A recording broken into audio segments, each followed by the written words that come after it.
ধুমা বাড়াইতেছে, আমরা দৌড়ে গেছি সবাই, যা দেখি বাইরে কিছু মাল ছিল, ওখান থেকে আগুন শুরু।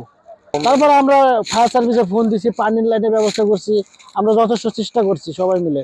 ফায়ার সার্ভিস আসতে লেট করছে অনেক, আমরা যথেষ্ট চেষ্টা করছি। না কোনো উদ্ধার করা সম্ভব হয় না, আগুনের অনেক তাপ ছিল।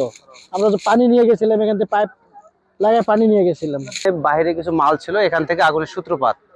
তো এখান থেকে বাতাসের কারণে চতুর্পাশে আগুনটা ছড়াই ছিটে গেছে, এই কারণে দ্রুত লেগে গেছে। কেউ কোনো কিছু মানে বের করতেও পারে নাই, কোনো কিছু মানে যে রাখবে বা তাৎক্ষণিক যে সরাই নেবে এরকম কোনো স্কোপ হয়নি আগুনের কারণে, বাতাসের তীব্রতার কারণে, আগুনের তীব্রতার কারণে। ঘটনাটা আমার ফুফাতো ভাইয়ের।